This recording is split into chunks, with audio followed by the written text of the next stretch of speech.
No importa lo que te detenga, despierta tus sentidos con la fuerza del tigre y el poder de hierbas aromáticas legendarias. Tiger Balm actúa rápido para calmar, revitalizar y restaurar. Siéntete mejor y vuelve a disfrutar la vida con Tiger Balm. Ser podcast.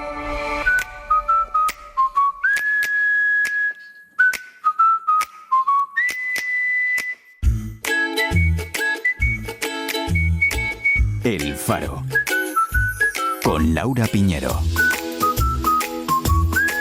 Hola, buenas noches, ¿qué tal?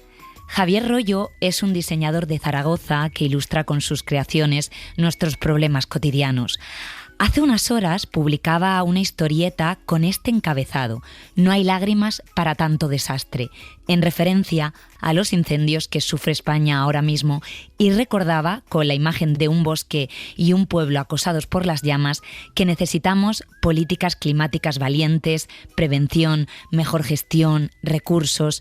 También nos recordó el otro día lo mismo el bombero forestal Raúl Vicente. El mundo rural de nuestros abuelos, hasta los años 50 del pasado siglo, donde la economía de subsistencia perseguía cualquier árbol para tener leña, y todo eso se ha perdido. Lo hemos dejado perder, a una velocidad sorprendente. Entonces la reflexión es que en algún momento por el medio nos hemos perdido. Que sepamos consumir productos de la tierra, de cercanía, sin necesidad de tenerlos que importar de miles de kilómetros del planeta.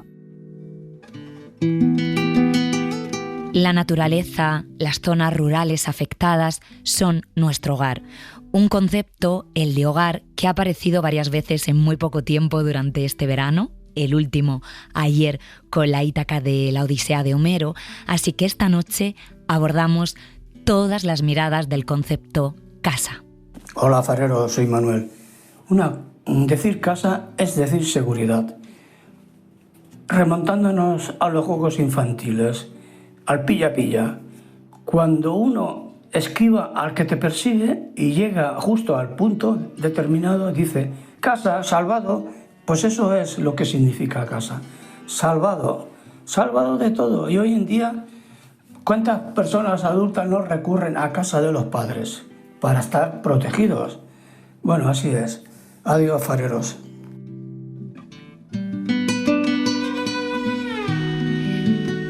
Hoy, por cierto, entrevistamos a José Manuel Sánchez Ron, historiador de la ciencia, para abordar la figura de Galileo en nuestra sección de Aquelarre, y tenemos también astronomía con Javier Armentia, todo conectado, pero volvemos a vuestras casas. Buenas noches, fareros y fareras. Casa, yo ahora mismo he vuelto a la casa de mi infancia. Por razones familiares inesperadas. Si las casas hablaran, pues esta me contaría muchas cosas, me las cuenta de hecho. Y de todas maneras yo pienso que casa, hogar, es allí donde estás y están a los que quieres. Sea un sitio más bonito, más feo. Mejor que sea bonito, pero en fin, puede ser precioso y tú estar muy sola. Entonces, pues una cántabra en Sevilla o una cántabra retornada a Cantabria. Como dice Cántabra, si las casas hablaran, en la literatura son de hecho casi un personaje más, en Cumbres borrascosas, en La casa de los espíritus y en una novela más reciente, Oxígeno, de Marta Jiménez Serrano, que la entrevistamos hace unos meses en este programa. Se junta el problema que todos conocemos, que es un problema económico, social, de algo que no está funcionando bien, ¿no? Si con el salario mínimo no se puede pagar un alquiler, pues es que las cosas no están bien organizadas. Es que eso tiene también consecuencias en nuestra vida íntima, ¿no? En la capacidad para formar un hogar, para tener un proyecto de vida, en la sensación de que uno tiene algo sólido, de que tiene un sitio al que volver, de que tiene un lugar en el que refugiarse. Ella, la escritora, parte en el libro de lo que significan las mudanzas y también nos lo estáis contando vosotros esta noche. Buenas noches. Este año he tenido 3 casas. La casa que más tiempo he vivido, casi 25 años, sabía que no iba a ser mi casa definitiva. He tenido miles de casas de estudiantes, con compañeros muy peculiares, luego con mi familia, la de mis padres, que fue de las más importantes, y ahora este año por fin he comprado en el sitio donde nací la casa que yo creo que va a ser la definitiva. Han sido muchos años esperando, pero bueno, yo creo que ya ha llegado y tendré que aprovecharla. Anécdotas muchas, camas he tenido muchísimas, pero bueno, ya creo que ya es la definitiva. Un jinete pálido y buenas noches. Casas temporales, casas definitivas. En Oxígeno, el libro de Marta, asoma además otro gran tema, el problema de la vivienda, la imposibilidad de disponer de una casa propia. Y fue la escritora quien nos habló de un libro con el que arrancamos el programa de esta noche, Generación Inquilina, publicado por Capitán Swing, del investigador del CSIC, Javier Gil. Hola, Javier. ¿Qué tal? Buenas noches. Bienvenido a este faro de verano. La generación inquilina es una especie de etiqueta generacional. Cuéntale a los oyentes qué es exactamente. La generación inquilina nace en 2008 entre la población más joven y el rasgo central es que es la población que no puede acceder a una vivienda en propiedad, que tiene que vivir de alquiler, no porque quiera, sino porque no puede comprar una vivienda, aunque trabaje, aunque se esfuerce.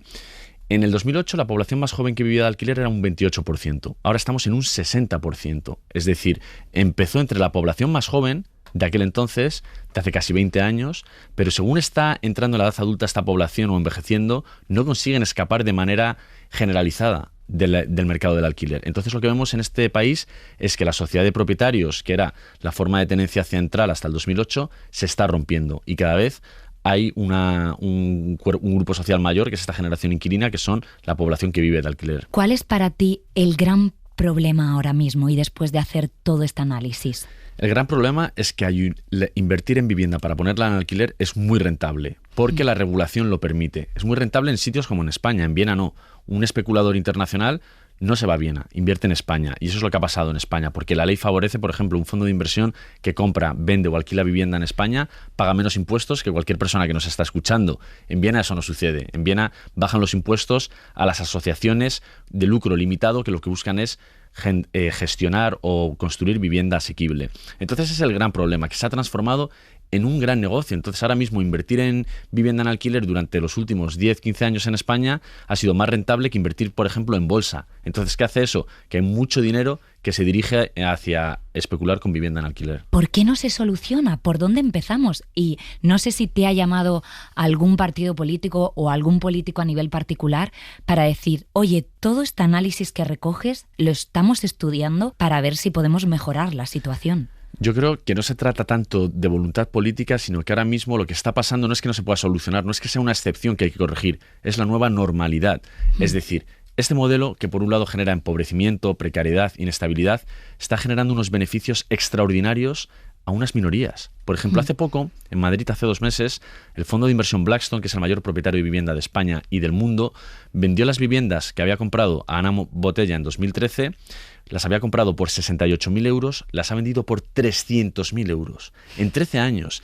Es un beneficio, a nadie le han actualizado el salario eso en los últimos 13 años. Hay muy pocos empresarios que habrán obtenido ese beneficio. Es un beneficio muy, muy elevado. Ahora multiplica eso por miles de viviendas. Es decir, ese es el gran negocio de la vivienda en España. Y Blackstone, su fundador y presidente, es el principal donante de Donald Trump, uno de sus principales asesores. Es decir, los fondos que han invertido dinero en España, detrás de ese dinero no es como se invierte cualquier persona que nos está escuchando. Hay mucha presión política detrás, tienen mucha capacidad para incidir en las políticas de los países y en las regulaciones. Y ahora mismo tenemos una política que no es de vivienda, es inmobiliaria, que favorece que estos fondos puedan estar ganando mucho dinero en España, pero a costa de la población. Y ese es el gran problema. Yo lo digo en el libro, no se trata de una cuestión técnica. Yo repaso muchas normativas de Europa, de Estados Unidos, etcétera, y lo que digo, aquí se podría hacer de otra forma. ¿Por qué no se hace? Porque no hay fuerza política, porque quien está gobernando son estos fondos de inversión que son los grandes beneficiarios de este sistema. Hay un ejemplo internacional destacado en tu libro, que es el referéndum de Berlín de 2021, si no me equivoco, contra los fondos buitre. Berlín, que era famosa por ser una ciudad con alquileres muy asequibles. Cuenta a los oyentes qué fue esto, ¿no? Claro, y eso que en Berlín no están las cosas como aquí están peor. Es decir, aquí pagamos más en relación a nuestros salarios al alquiler de lo que pagan ellos. Y ellos tienen políticas como, por ejemplo, los contratos de alquiler indefinidos, que una vez que firmas un contrato nunca te pueden echar, al menos que el casero necesite la vivienda para sí o para un familiar, ¿no?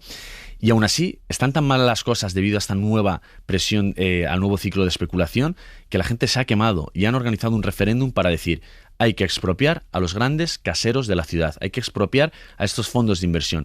Pero escucha el dato, a los que tengan 3.000 o más viviendas. No es cualquiera. ¿Quién tiene más de 3.000 viviendas en una ciudad como Berlín? Pues en total se trataba de expropiar a 240.000 viviendas, que esas viviendas dejaran de ser propiedad de los fondos de inversión y pasaran a ser propiedad de la ciudad, ¿no? En una empresa municipal de vivienda. Se votó y el 56% de la población votó a favor. Estamos hablando de una mayoría, pocas veces vemos mayorías tan amplias, ¿no? Claro. Y de repente la población dijo: sí, queremos esto, queremos expulsarles de la ciudad, porque no aportan nada a nuestra ciudad. Lo que están haciendo es todo lo contrario, haciendo que la población cada vez viva peor. Los movimientos de asociaciones de inquilinos que están evitando además desahucios, etcétera, qué importantes están siendo, y aquí vemos un poco de luz, de faro en toda esta historia. Completamente, es un faro súper importante, pero que no tiene la fuerza que necesitamos. Es decir, tiene que crecer, la gente tiene que ayudar a estos movimientos, sindicalizarse, porque yo en el libro me lo pregunto y digo: ¿cómo se han conquistado derechos en otros ámbitos, en el mundo laboral, otros derechos que tenemos, ¿no? Y como que hago un breve recorrido por los últimos 200 años de historia para ver esos grandes momentos de conquistas de derechos. Y se han conquistado luchando a través de movilización, de la desobediencia civil, desobedecer leyes injustas, como las que tenemos ahora en el ámbito del alquiler, hasta que la desobediencia civil se transforme en ley. Porque lo que vemos, y analizo esto mucho en el libro, es que lo que está pasando es que la gente dice: basta ya, ahora lo legítimo no es obedecer leyes injustas, lo legítimo es desobedecerlas, porque lo que está mal es la ley, tiene que cambiar la ley. Pero claro, como decía antes, hay muchos intereses en que esta ley no cambie. Entonces, o nos movilizamos más y nos sindicalizamos más, o es muy difícil que esto cambie. Sé que nos están escuchando y nos van a escuchar también muchos pequeños propietarios que a veces se sienten un poco demonizados. Claro, yo esto intento no juzgarlo moralmente, pero yo lo que intento es poner cifras a lo que está pasando. Vivimos en un país donde cada vez hay menos población que tiene una única vivienda, donde cada vez hay más población que está excluida de la vivienda en propiedad y tiene que vivir de alquiler.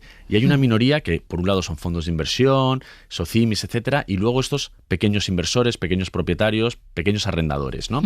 ¿Qué nos dicen los datos de estos pequeños arrendadores? Por un lado, que de forma mayoritaria tienen 2 o más viviendas en alquiler, no solo una.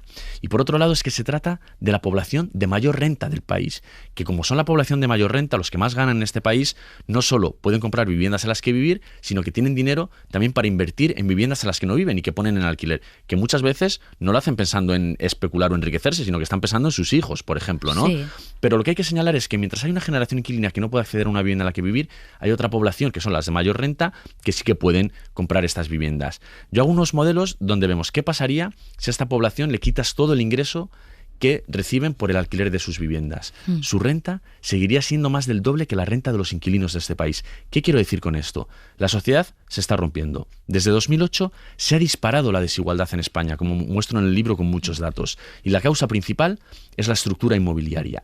Y encima, el mercado del alquiler funciona como un mecanismo regresivo de renta. Es decir, ¿qué sucede? Que la población que menos renta tiene, que tiene ingresos más bajos, que menos patrimonio tiene y que por eso no se puede comprar una vivienda en propiedad, todos los meses transfiere parte de su ingreso a la población que más tiene. Y yo no digo que esto esté bien o que esté mal, simplemente digo que tenemos que hacer algo, porque esto está rompiendo la sociedad.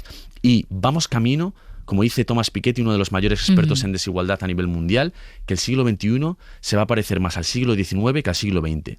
El siglo XX fue un siglo de conquista de derechos, de bienestar para las mayorías sociales. Y esto se está rompiendo. Y cada vez el siglo XXI se va a parecer más al siglo XIX por esta cuestión de la vivienda y el auge de la desigualdad. No es justificable nunca que sea una inversión. Yo creo que hay que desmercantilizarla, hay que sacarla del mercado y protegerla como se protege la educación o la sanidad. Yo he estudiado en una universidad pública en Madrid, estoy orgulloso. si me pasa algo ahora mismo, me van a atender en la sanidad pública y me van a operar en la sanidad pública. ¿Por qué no puedo vivir en una vivienda pública? ¿Por qué la vivienda pública es solo para la población más empobrecida o más vulnerable? Esto es algo que se han dejado fuera. Entonces hay que volverlo a poner en el centro, y yo apuesto por eso, porque creo que estos derechos básicos tiene que ser el Estado quien los garantice. Entonces a estos inversores lo que les diría es que inviertan en otros sectores, en energía renovable, por ejemplo. Necesitamos inversión en energía renovable, que inviertan allí, pero hay que sacar la rentabilidad, o por lo menos la inversión de este sector. Y por supuesto también es que no es una cuestión de invertir o no invertir, es que según el Banco de España la rentabilidad de invertir en vivienda en alquiler en España ha sido de más de 2 dígitos desde el 2015 hasta ahora. ¿Qué hace eso? Atrae mucha especulación y hace que no se invierta en otros sectores porque es muy elevado. En Viena el beneficio es mucho más bajo, es de lucro limitado. ¿Por qué? Porque lo que se busca es no ganar muchísimo dinero, sino proveer un bien básico como es una vivienda, cumpliendo con el derecho a la vivienda, con un derecho básico. Entonces, claro, son dos lógicas distintas de entender al sector inmobiliario y la vivienda en dos sociedades. Claro. Todo el mundo de mi entorno que tiene una vivienda en propiedad ahora mismo han podido pagar el adelanto porque sus padres les han dejado dinero o han recibido herencia en vida. ¿De qué es síntoma esto? Yo tengo 41 años y me ha pasado exactamente lo mismo. Absolutamente toda persona que conozco en Madrid que se ha comprado una vivienda es con ayuda familiar. Pues esto lo que nos está diciendo, está mandando un mensaje muy claro, que es: da igual cuánto trabajes, cuánto te esfuerces, cuánto estudies, tu bienestar va a estar determinado por tu capacidad de heredar. Entonces esto es un problema, porque hace que se parezca más nuestra sociedad a una sociedad feudal que a una democracia liberal. Yo hago un pequeño modelo en el libro. 2 personas que trabajan en el mismo sitio, tienen el mismo salario, uno vive en el tercero A y otro en el tercero B. Uno recibe la vivienda en herencia y otro no tiene que vivir de alquiler. Su trayectoria vital y su bienestar a lo largo de 40 años, de toda su vida laboral, no tienen nada que ver. Pero esto es una anomalía, esto es una contradicción en nuestra sociedad, porque se nos ha dicho que si trabajamos, si estudiamos, si nos esforzamos, vamos a poder acceder a eso que se llamó la vida de las clases medias. Y ahora no, porque no podemos acceder al elemento central, que es la vivienda en propiedad.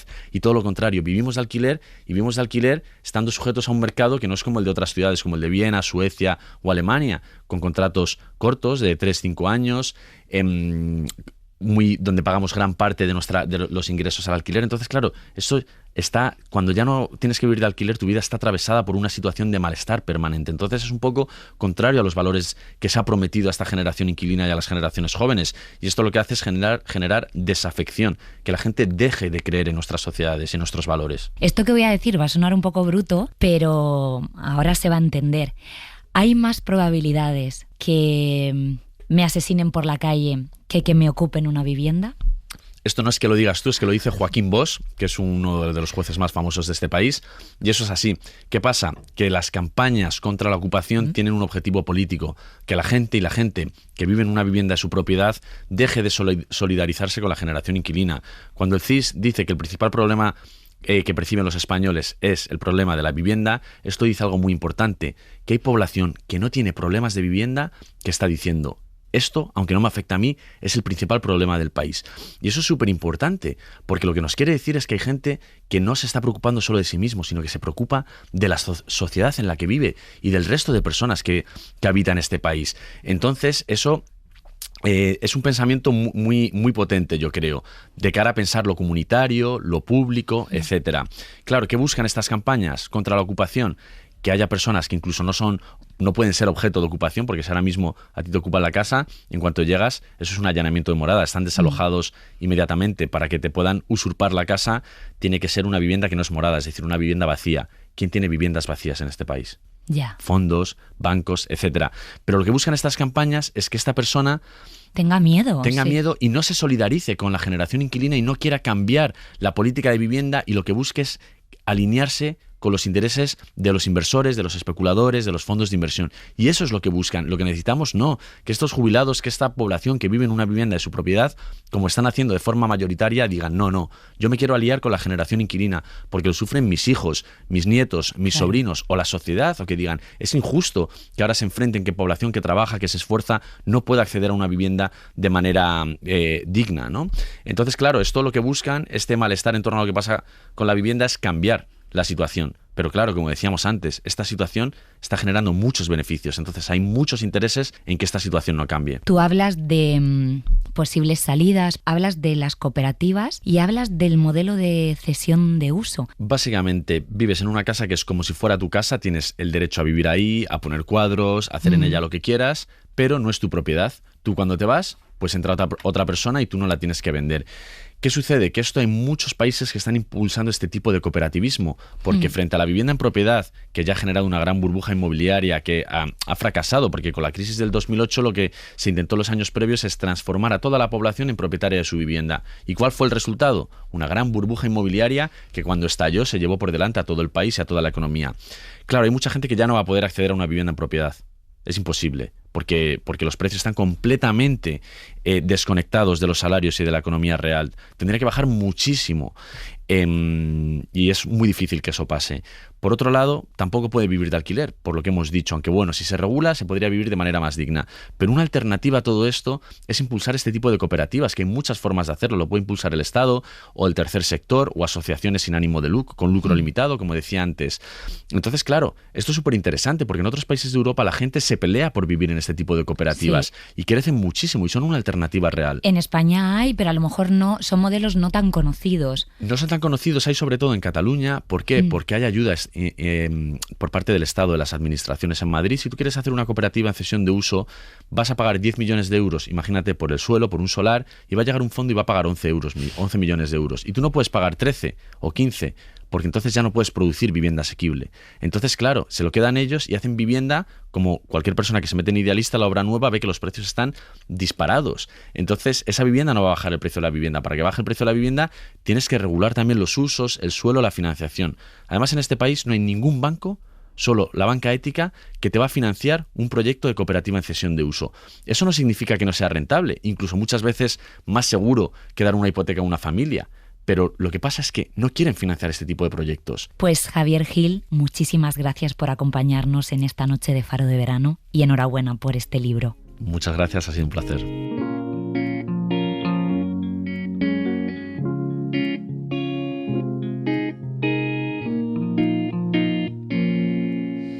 Hoy voy a empezar a construir la casa donde estaré para toda la vida. Voy a recorrer esta ciudad, voy a llegar hasta el mar me cura la herida. Y voy a saltar, voy a nadar hasta otro lugar para toda la vida.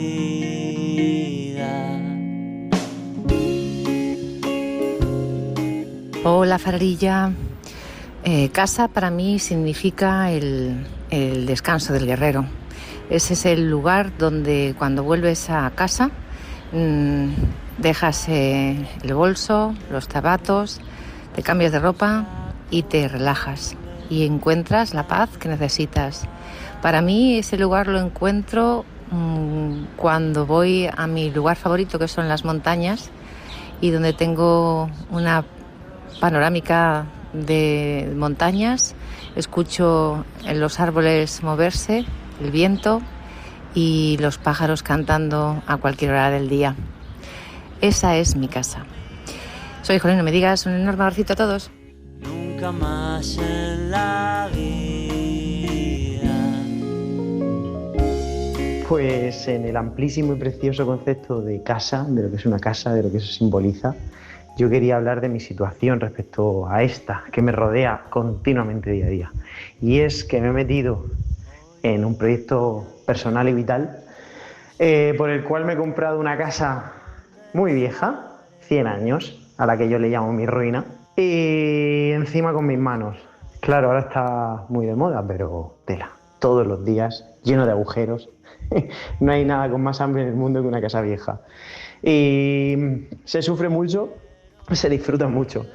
Y es sobre todo eso, esa satisfacción personal de cada cosita que te vas equivocando, que vas haciendo, que siempre queda para ahí para ti, para todos, es un regalo de la vida.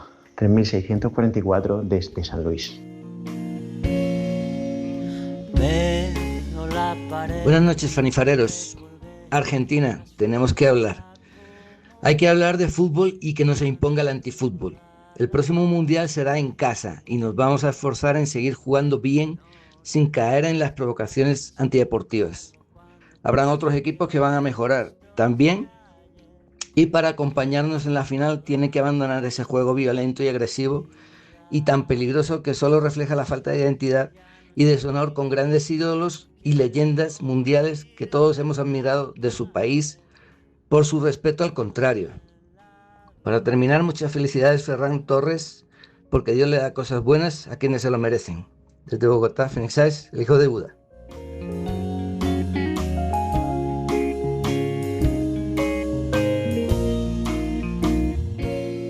La casa, para mí, y seguro que para mucha gente, no es sino el puerto seguro, el lugar al que volver cuando se necesita.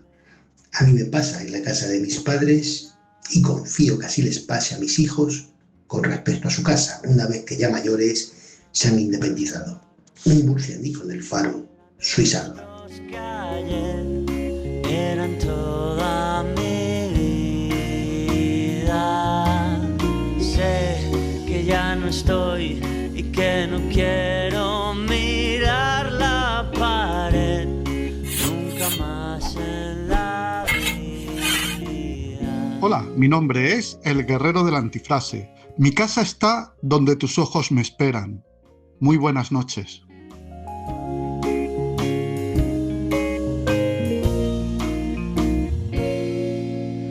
Hoy voy a empezar a construir la casa donde estaré para toda la vida. Voy a recorrer esta ciudad, voy a quedarme en Berlín para toda la vida.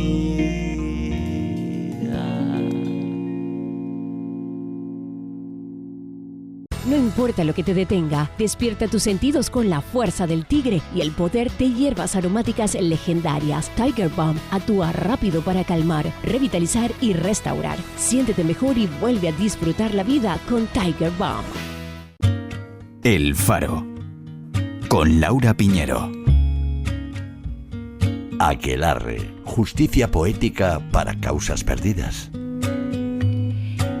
Encendemos la hoguera de este aquelarre con una historia de hace casi 4 siglos que nos habla del presente. Galileo Galilei, el padre de la ciencia moderna, el primero que apuntó un telescopio al cielo, demostró que la Tierra gira alrededor del Sol, y eso contradecía la lectura literal de la Biblia. La Inquisición se lo prohibió en 1616. Él lo defendió igualmente en su gran libro, El Diálogo, y en 1633 fue juzgado en Roma y condenado, voy a citar literalmente, como vehementemente sospechoso de herejía. Un anciano de 70 años, arrodillado ante los cardenales, con la mano sobre los evangelios. Esta es la imagen de aquel Galileo que fue obligado a renegar de lo que su ciencia le había demostrado. Escuchen sus palabras, las que leyó aquel 22 de junio de 1633. Yo, Galileo Galilei, hijo de Vicenzo Galilei de Florencia, de 70 años de edad, abjuro con corazón sincero y piedad no fingida, condeno y detesto los dichos errores y herejías. Y si conozco algún hereje o sospechoso de herejía, lo denunciaré a este santo oficio. Estas son sus palabras que traemos al presente, y para hacer justicia poética acudimos a un experto en su figura, al físico, historiador de la ciencia, académico de la Real Academia Española y autor de más de 40 libros. José Manuel Sánchez Ron, buenas noches. Buenas noches. Y antes de nada, ¿de dónde nace tu vínculo con Galileo y por qué es importante, en tu opinión, reivindicar su figura? Bueno, Galileo es importante en primer lugar para los físicos y en consecuencia para los científicos y para la historia de la ciencia, porque es uno de los grandes protagonistas en lo que se refiere a la física cambia de una manera radical la manera de entender el estudio del movimiento, y luego, además, es uno de los, digamos, primeros y más eficaces defensores de las ideas de Copérnico. O sea que el universo, el pequeño universo de entonces, en su centro no está la Tierra, sino en el Sol. Eso por una parte, por la parte, digamos, de la historia de la ciencia. Pero luego es un personaje asociado a la famosa condena que sufrió en 1633 por la publicación de uno de su gran libro, El diálogo de los dos sistemas máximos del mundo. Es un representante, digámoslo así, de la importancia de la libertad de pensamiento, y en ese sentido trasciende a la ciencia, va más allá de la ciencia, como por ejemplo captó muy bien Bertolt Brecht, que dedicó una de sus obras precisamente a Galileo. Era peligroso decir en aquella época que la Tierra se movía, ¿no? Pues es uno de los ejemplos máximos, un paradigma de la libertad y del sufrimiento que se puede padecer en ciertas circunstancias por defender ideas que por decirlo de alguna manera actual, no son adecuadas al poder. En el caso de Galileo, que ya digo que lo ejemplifica, aunque de una manera suave, porque él, que sufrió la condena por la Inquisición, se le permitió, digamos, liberarse del tormento con una curación. Otros, como Bruno, que tú mencionabas, pues no tuvieron esa posibilidad, o por lo menos no fueron tan dúctiles en ese sentido como Galileo. Yo tengo entendido que, digamos, hay dos procesos en los que se vio envuelto. Uno en 1616, que no fue juzgado como tal, pero se ha amonestado, ¿no? Y luego ya en 1633 el juicio y esa condena. Vayamos a este primer momento. ¿Qué se le advirtió a Galileo? Sí, efectivamente, 1616, pero para entender esto hay que tener en cuenta lo que hizo al observar los cielos con el telescopio, porque lo que vio, por ejemplo, que en torno a Júpiter había 4 lunas, 4 satélites, que dedujo que se movían, orbitaban en torno a Júpiter, con lo cual pues no contradecía la idea de que todo cuerpo celeste orbita en torno a la Tierra. Luego lo dirigió a la Luna también, según la astronomía, cosmología aristotélico-ptolemaica. La Luna era un cuerpo perfecto porque solo existía corrupción y cambio en la Tierra, en la esfera interior en la Tierra. A partir de ahí, pues las superficies eran pulidas, perfectas, no había nada, y lo que observa Galileo, y utilizando sus conocimientos de pintura, porque en realidad es algo que hay que deducir del movimiento de las sombras que detectó en la Luna, que en la Luna existían también valles, montañas, etcétera, etcétera, con lo cual era otro ataque. Y con estos y otras observaciones, lo que hace Galileo es publicar un pequeño libro, 50 y pocas páginas, Sidereus Nuncius, el mensajero sideral, en 1610. Es un libro claramente en el que defiende el sistema copernicano. Y esto es el punto que nos lleva a lo que tú dices, porque claro, pues eso llevó a problemas con la Iglesia. Y le hicieron esta primera advertencia, sí. Sí, hubo una denuncia, ya una primera denuncia en el mismo 1610, porque al fin y al cabo, pues en la Biblia, por ejemplo, hay pasajes como sol decente sobre Gabaón y tú, luna, sobre el valle de Yalón, y eso, si le decían que se detuviera es porque estaba en movimiento, y lo que dice la cosmología copernicana es que el sol está en reposo, ¿no?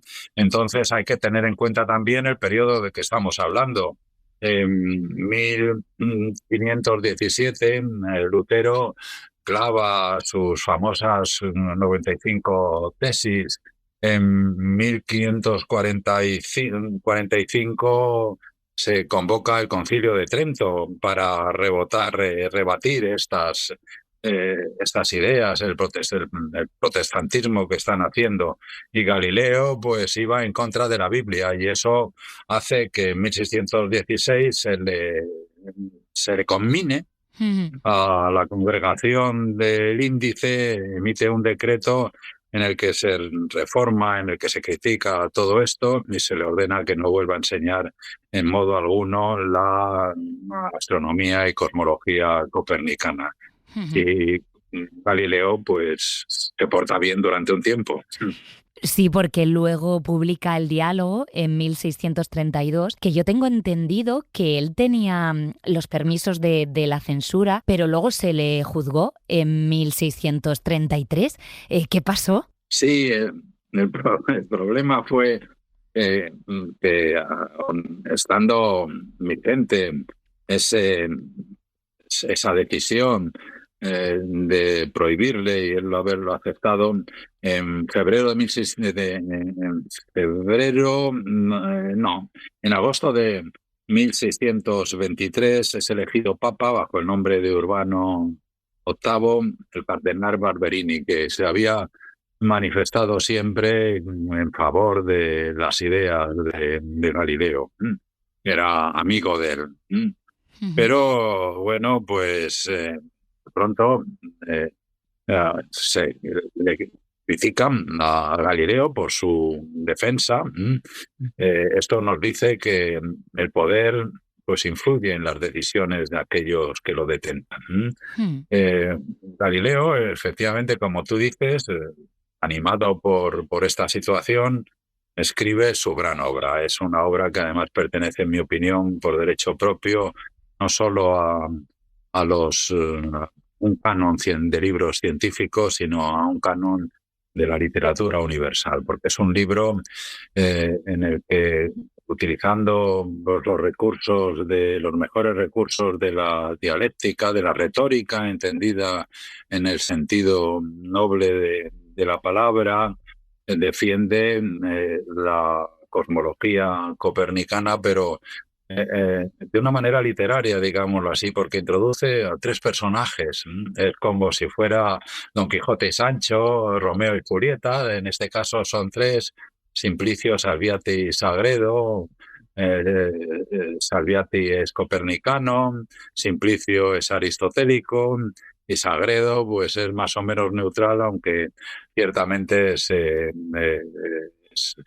inclina hacia las tesis de Copérnico, y es una maravilla leerlo. Cualquiera puede leerlo con un cierto detalle. Este es el famoso diálogo sobre los dos sistemas máximos del mundo, el tolemaico y copernicano. Y ahí pues es claramente una defensa de Copérnico. Y bueno, pues al Papa Urbano VIII se le hacen estas críticas, se le dice, incluso se le malmete, diríamos hoy, que algunos de los personajes pues le representan a él, y el Papa da vía libre a la congregación del Índice, es decir, a la Inquisición romana. Ordena a Galileo que vaya a Roma, y Galileo comete el error de ir a Roma, porque si se hubiera quedado bajo la protección de la República de Toscana, donde se era entonces profesor, pues habría podido ir. Y bueno, pues ahí es condenado, y es el famoso, el tristemente famoso, porque es muy triste escuchar la juración de Galileo, la que hace Galileo ante la amenaza real del tormento que iba a sufrir por la Inquisición. Es verdad que en esa juración él tiene que, digamos, rechazar sus propias creencias. Él ya además ya tenía cierta edad, ¿verdad? Sí. Fue francamente triste porque además el documento, bueno, se puede leer en la actualidad y impresiona mucho. ¿A qué se le condenó y cómo le afectó a Galileo todo esto? Reniega de lo que él había demostrado. Evita el tormento, pero no la reclusión en una casa que él poseía en Arcetri, cerca de Florencia, y ahí pasa sus últimos años. Es, digamos, afortunado. Uno puede pensar, pues se acobardó y no defendió la libertad, como la libertad de pensamiento, sus ideas, la verdad, porque la verdad en la que creía, que además es la verdad como se demostró. Esto es cierto, nos gusta alabar y nos enriquece, nos alegra que otros se manifiesten héroes en la libertad del pensamiento. Galileo no fue uno de ellos, ciertamente, pero al no sufrir el encarcelamiento, sino simplemente la reclusión en su villa de Arcetri, pudo terminar el libro de la ciencia del movimiento a la que él se había dedicado desde el principio y en la que introdujo nociones que ahora se estudian en los cursos iniciales de física, probablemente incluso en el bachillerato, la composición de los movimientos vertical y horizontal, que da lugar por ejemplo, al movimiento de la al movimiento que sigue una bala de cañón que sea una parábola, o también pues cómo cae una bola por un plano inclinado. Eso lo condensa en un libro, su otro diálogo, en el que se vuelven a reunir Salviati, Simplicio y Sagredo, es el discurso sobre las dos nuevas ciencias. Sí. ¿Y dónde se publica este libro? Porque el libro obviamente sale de Arcetri, sale de Italia, pues digamos de contrabando, ¿no? Se publica en Ámsterdam en 1638. Esto yo creo que justifica desde todos los puntos de vista.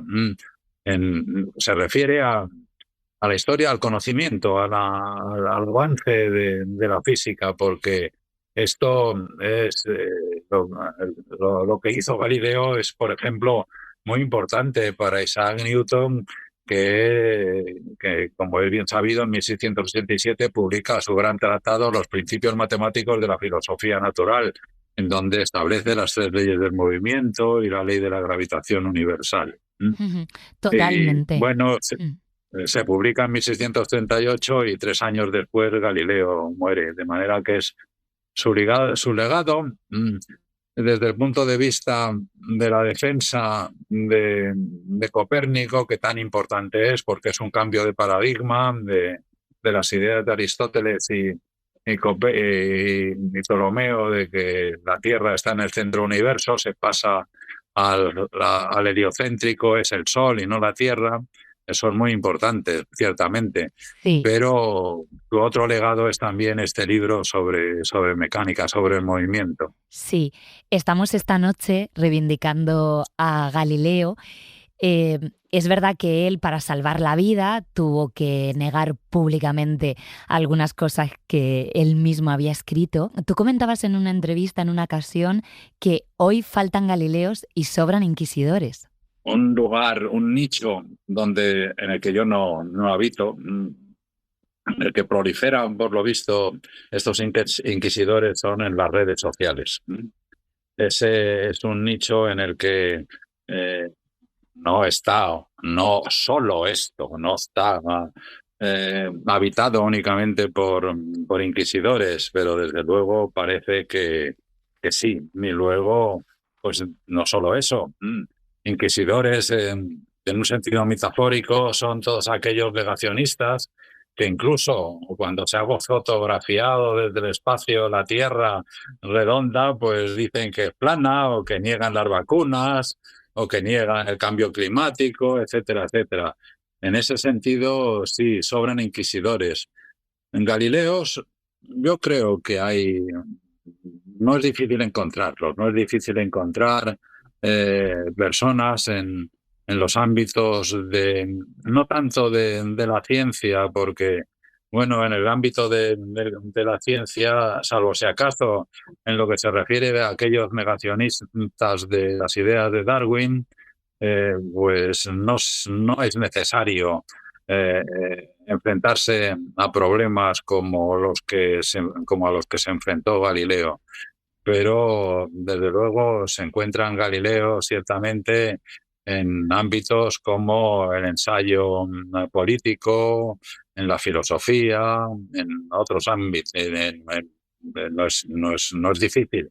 Lo que ocurre es que en el más poderoso dominio, que es el de los poderosos en los gobiernos, en algunos gobiernos, o algunos megabillonarios, pues se pueden equiparar ciertamente a esos inquisidores, en dos sentidos. Unos porque niegan, por ejemplo, estoy refiriéndome claramente al presidente de Estados Unidos, niegan cosas tan demostradas como el cambio climático, la eficacia de las vacunas, u otros, y en esos megabillonarios como el tan famoso Elon Musk, quieren imponer una agenda política, tecnológica y científica que, desde luego, no ha pasado por ese filtro que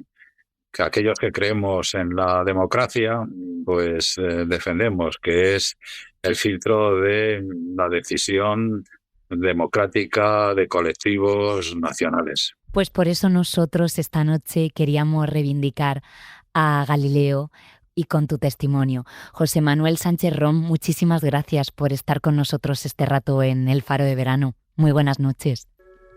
Buenas noches. Olvidamos los consejos, los prejuicios y los miedos.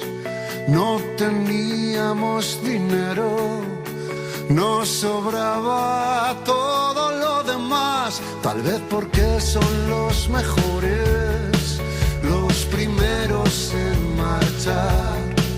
Vivimos cada instante como si el siguiente no fuera a llegar. Y quemamos todas las fotografías para idealizar aquellos días. Solo es necesaria una razón para cambiar el mundo. Una breve mirada, una sensación, es menos de un segundo. Es inocencia en todo su esplendor, es puro corazón. Vivir contrarreloj para cambiar el mundo.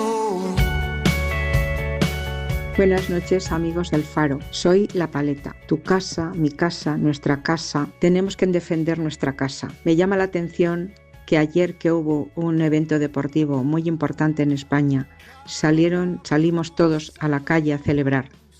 Si esas mismas personas, ese número, defendiéramos nuestras casas españolas, nuestro parque inmobiliario, que se lo están quedando personas de otros países que tienen falda y pantalón y nombre y apellido, pero que se hacen llamar fondos buitre y grandes corporaciones porque no pueden dar los nombres ni la cara.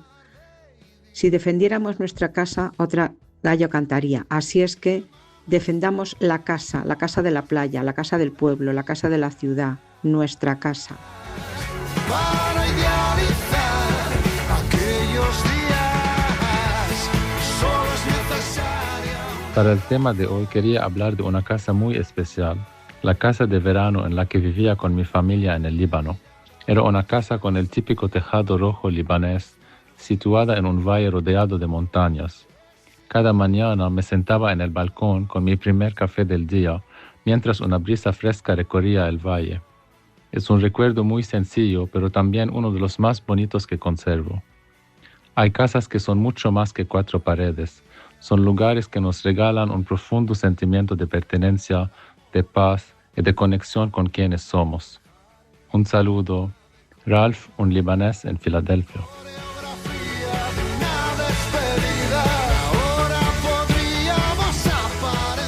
Siempre he dicho que donde está mi bizcocho, ahí está mi casa y mi hogar.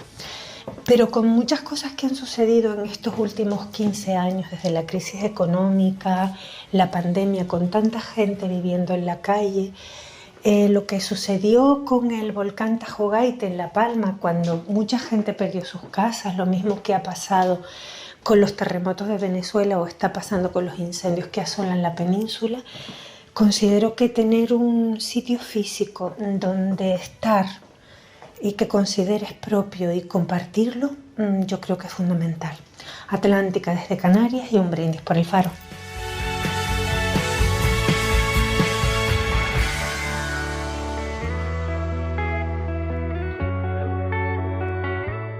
Buenas noches, Laura y equipo. Casa, pues para mí casa es refugio, hogar, familia. Y una de las mejores representaciones de todo eso es lo que sucede en la película Up, donde esa casa simboliza el amor de Carl por su difunta esposa Ellie y esa resistencia a dejar ir el pasado. La casa es el refugio de Carl y para evitar que la destruyan, él ata miles de globos de helio y así inicia un viaje y una aventura para acabar aprendiendo que de hecho, al final, cualquier posesión física no sustituye lo que de verdad importa y es lo que atesoramos en nuestros corazones. Larga vida al Faro, Moni Penny desde Barcelona.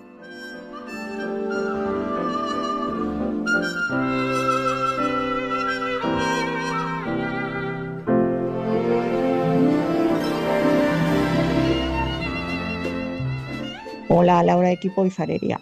Uno de los que se habla poco es de la separación, porque el que se queda en la casa se encuentra con muchos espacios vacíos que va llenando poco a poco, pero en los primeros meses, jolín.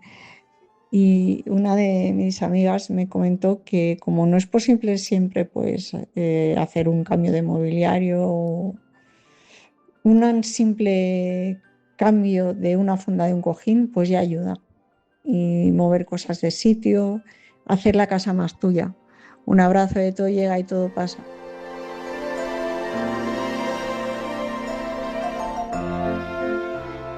Cuando me compré mi piso, mi ilusión era que al acabar de pagar la hipoteca me compraría una casa con vistas a la playa. Pero el destino convirtió la hipoteca en interminable. Total, que ahora, si me toca la primitiva, ya no quiero una casa. Me iría a vivir a la suite de un hotel, dulce hotel. Larga vida al Faro.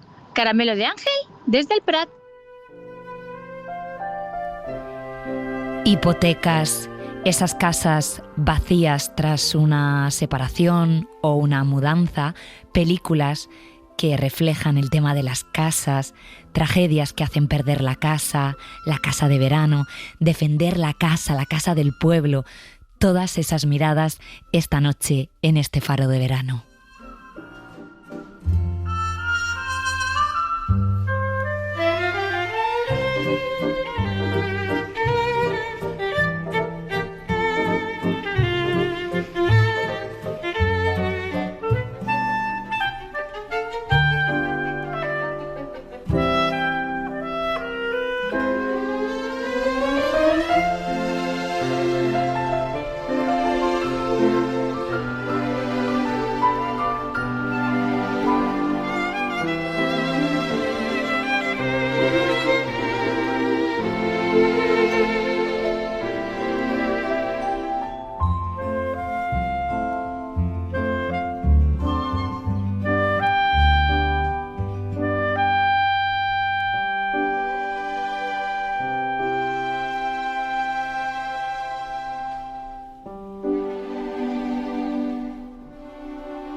Faro, con Laura Piñero.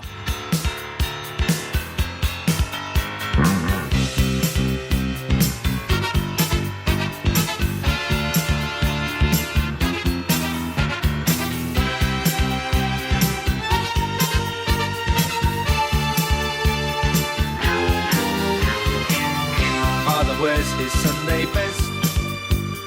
Mother's tired, she needs a rest. The kids are playing up downstairs. Sister's sighing in her sleep. Brother's got a date to keep, he can't hang around.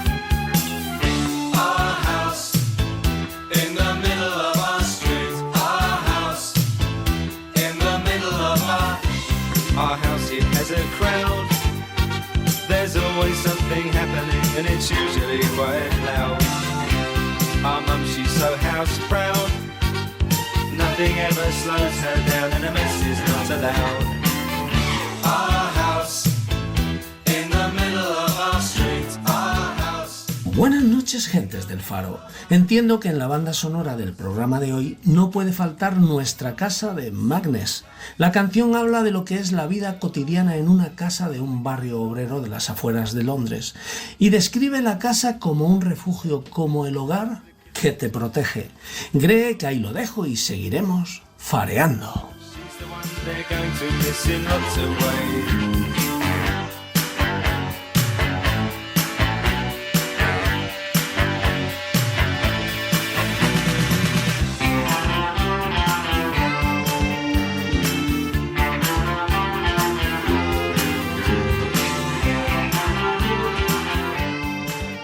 Hola, buenas, soy Roberto de Madrid. Pues yo cuando era jovencito tuve una novia que era mayor que yo y me dio un consejo que nunca olvidaré, que creo que ha sido un buen consejo. Me dijo que la primera casa que te compraras debería ser un lugar donde te sintieras seguro, independientemente de que fuera más bonita, más grande, más lujosa, un sitio donde estuvieras seguro. Y es que yo creo que las casas son eso. Cuando todo está mal fuera, cuando tienes un mal día, cuando todo parece que se pone negro, llegar a casa y estar a gusto con tu pareja o solo y en un sitio donde te sientas eso cómodo. Y es súper bonito eso. Y luego he tenido la suerte de comprarme la casa de mis padres, que eso es otra historia. Gracias por hacerme pensar y larga vida al Faro.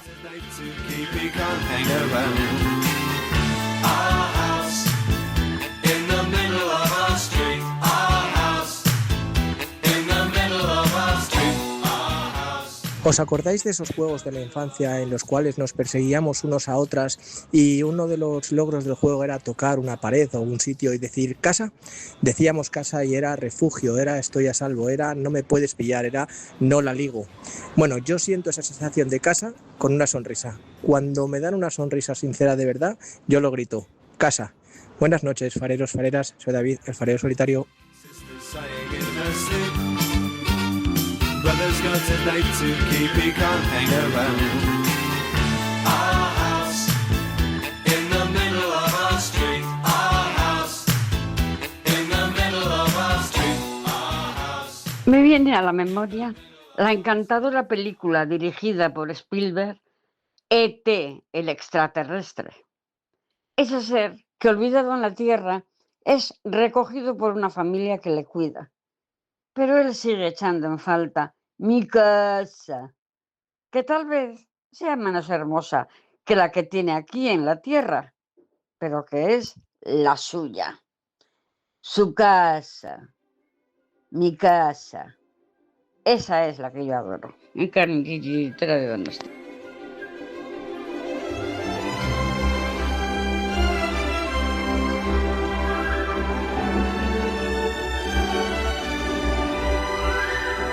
Pero qué emoción esta parte musical y cinematográfica de esta noche, con canciones que nos remiten al concepto casa y esa inolvidable escena de T donde llamaba a su casa. Esto sí que es casa, el Faro de verano.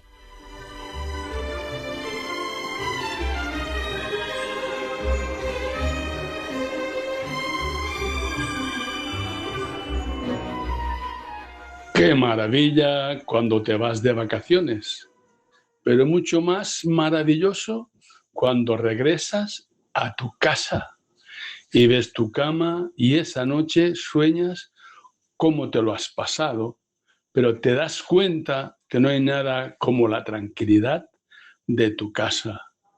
¡Viva las vacaciones! Bona nit, Paristes, Segarreta de la Vall. El que se casa i estrena casa, millor que estrenar dona. Adeu, adeu.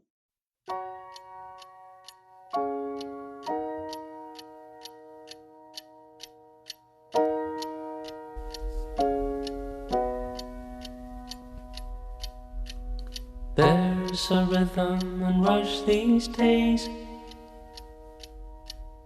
where the lines don't move and the colors don't fade. Y a esta hora, todos los martes, tenemos clase de astronomía con nuestro astrofísico de cabecera. Javier Armentia, buenas noches. Hola, ¿qué tal? Muy buenas noches. Arrancamos una nueva entrega de Nocturnal y hoy afirmas que somos polvo de estrellas y quieres empezar por un poema que Miquel Laboa convirtió en canción.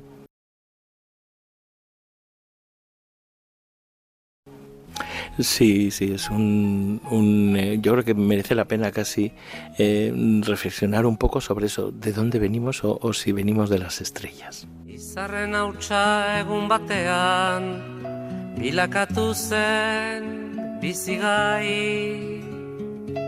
Hautsartatikan uste gabean, noiz baigina den guernai.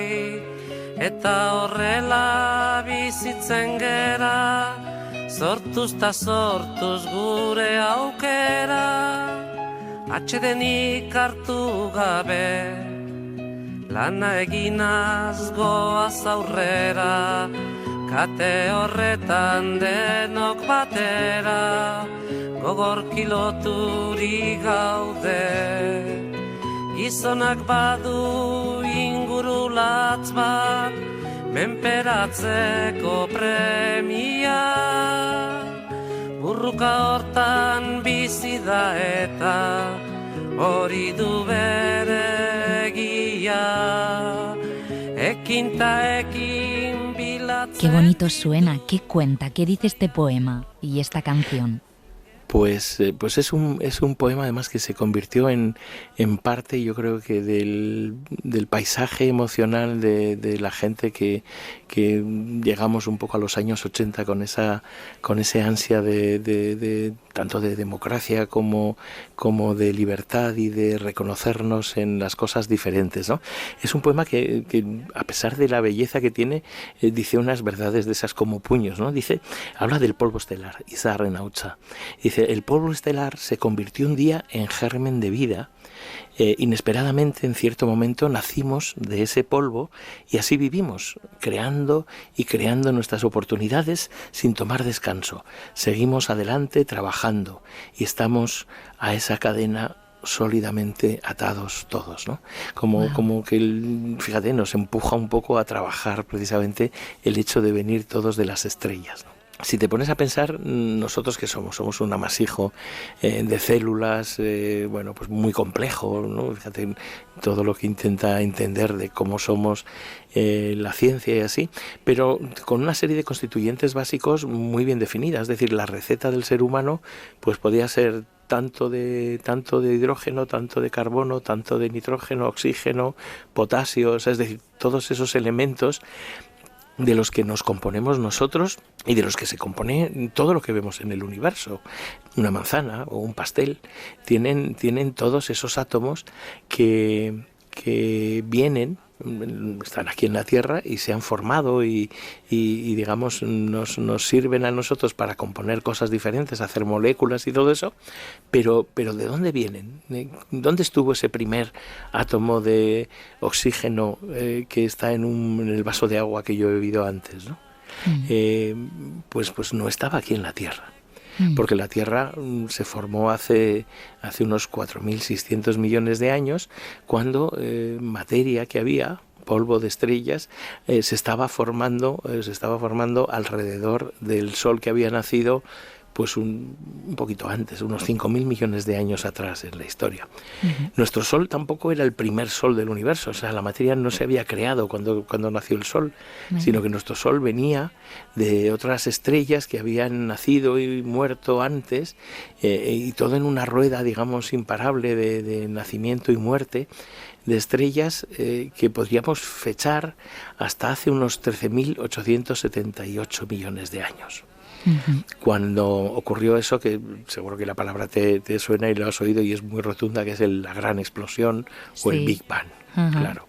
Si vivimos en un universo que ha nacido hace 13.787 millones de años, donde se formó todo, el espacio y la materia y el tiempo, pues realmente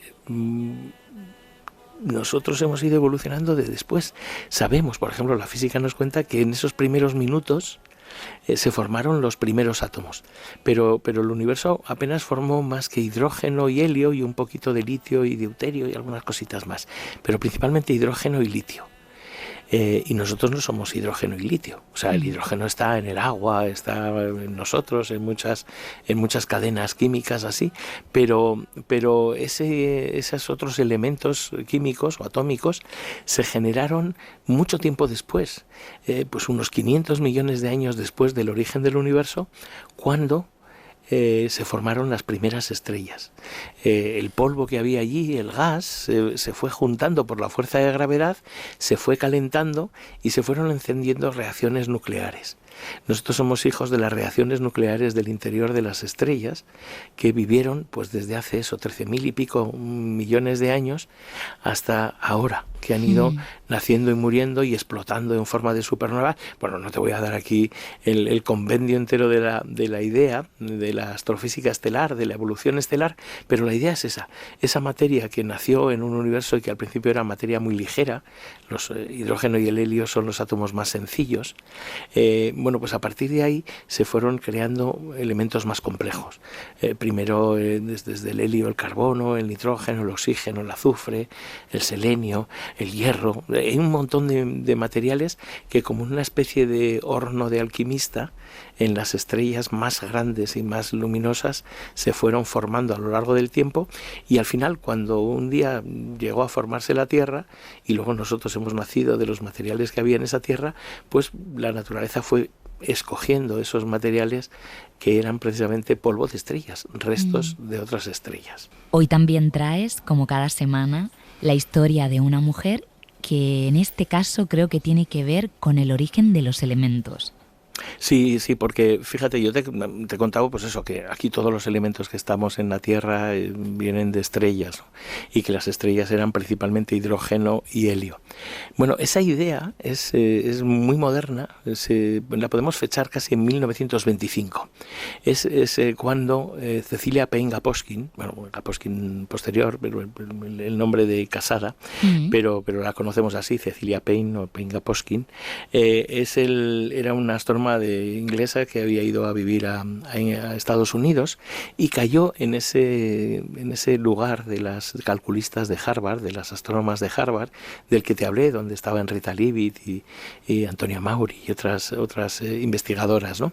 Bueno, pues Cecilia Payne hizo una tesis que la presentó en 1925, recopilando un poco todas las observaciones que se habían hecho de las estrellas y viendo que realmente el componente principal de las estrellas no era como la Tierra, carbono, silicio, nitrógeno, oxígeno, sino que era casi exclusivamente hidrógeno y helio, que es precisamente lo que se había formado al comienzo del universo. Por eso el hidrógeno y el helio dan cuenta del 99% de la materia que hay en todo el universo actualmente. Incluso 13.800 millones de años después, casi todo el universo es 75% de hidrógeno y casi 25% de helio. Y esto lo descubrió y lo describió Cecilia, además mezclando la observación astronómica con los modelos de la mecánica estadística y de la física más avanzados que había a comienzos de los años 20. Por supuesto, presentó la tesis y casi se la echan atrás. Le dijeron que estaba completamente equivocada. Hubo un sentimiento como diciendo, ¿quién nos va a enseñar esta jovencilla a nosotros que sabemos que cómo es la materia. En aquella época se pensaba que las estrellas eran como tierras, pero enormes. Y al ser enormes, pues estaban mucho más comprimidas y eran mucho más calientes y tal, ¿no? No se conocía todavía la energía nuclear, con lo cual no se podía entender cómo generaban su energía. Pero bueno, cuando llegó Cecilia Payne y les dijo: no, es que os equivocáis, los soles no son tierras enormes, son materia muy muy diferente de la que hay en nuestro planeta.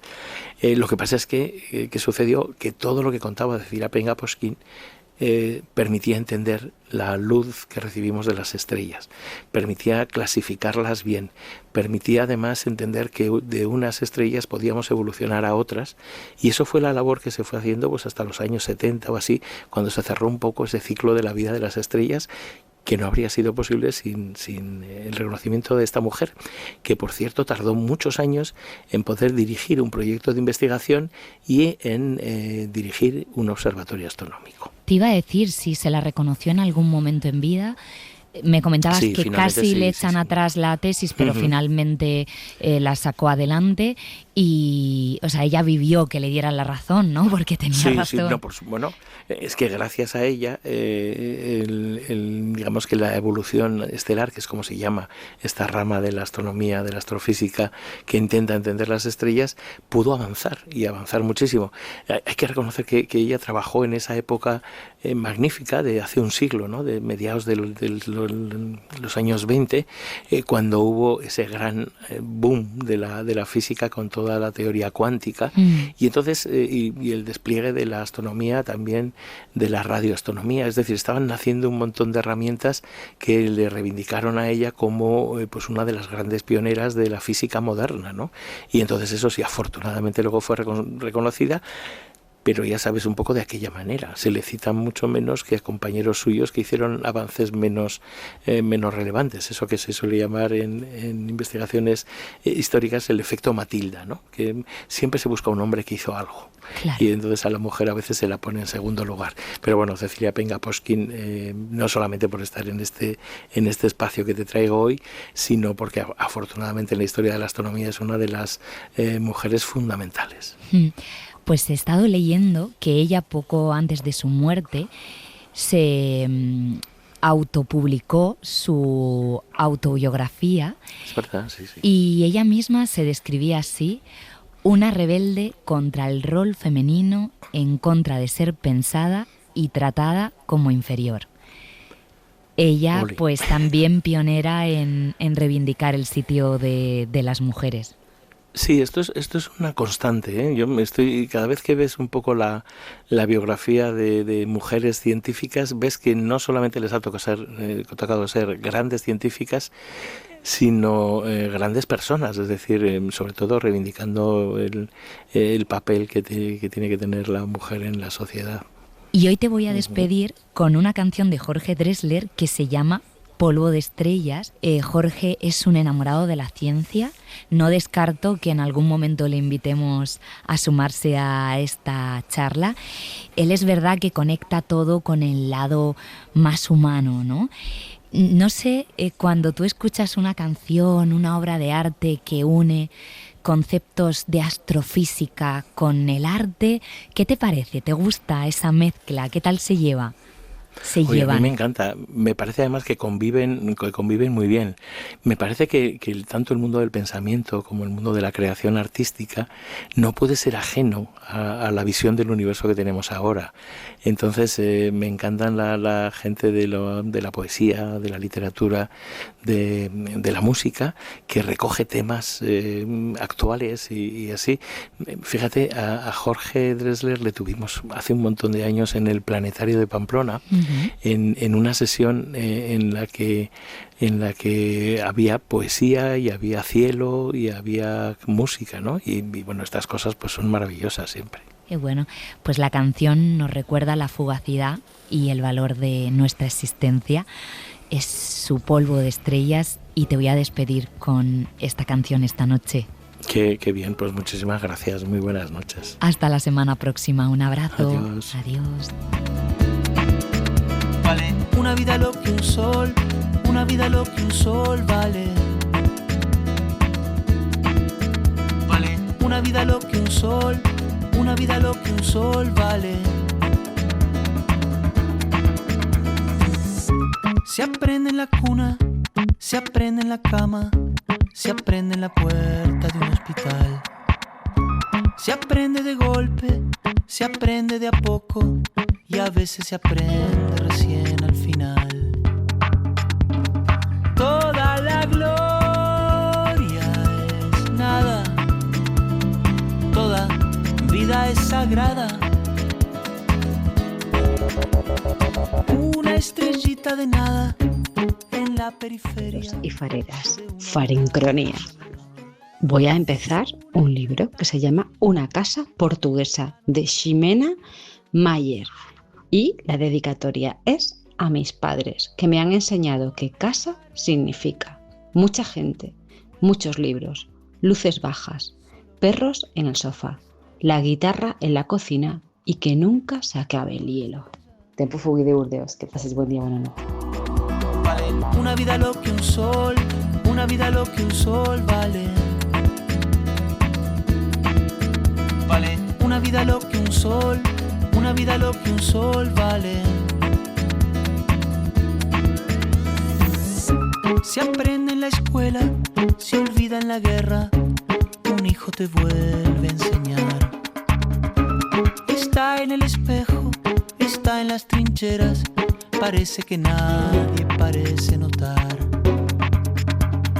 Toda victoria. Hola, ¿qué pasa, fanfareros?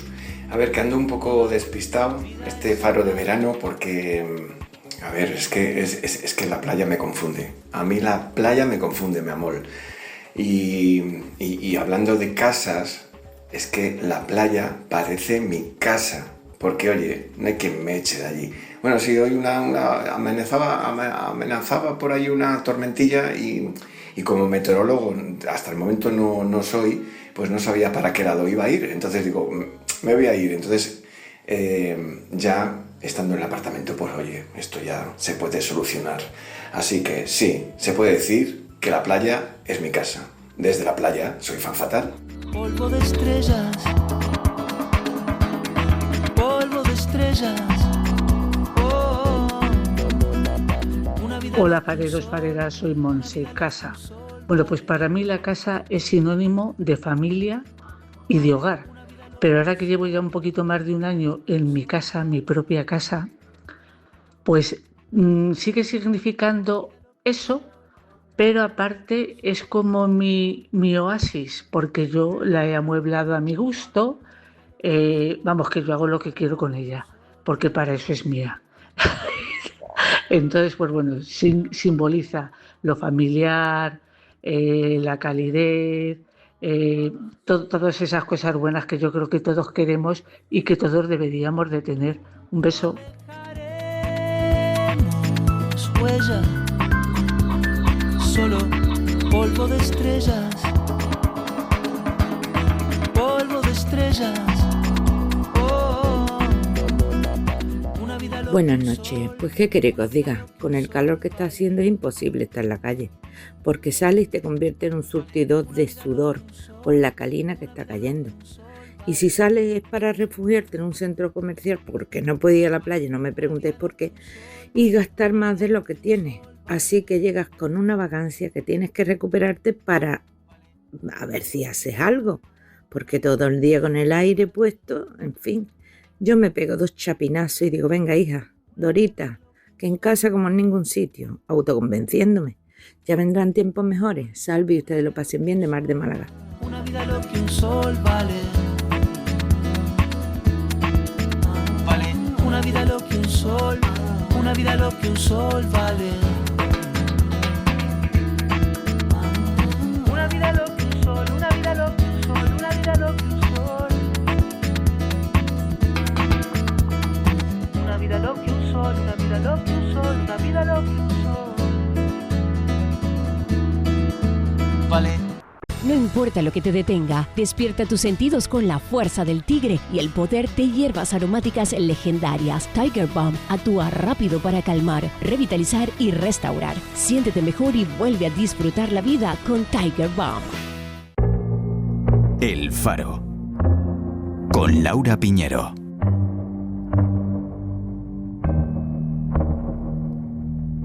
Look, you kids with your vintage music, coming through satellites while cruising.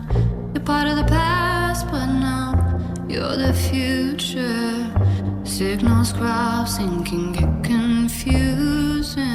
Y a esta hora, en la recta final de este programa, estrenamos sección, se llama El Feed del Faro, que es un espacio donde queremos dar voz a profesionales interesantes que hemos descubierto gracias a las redes sociales.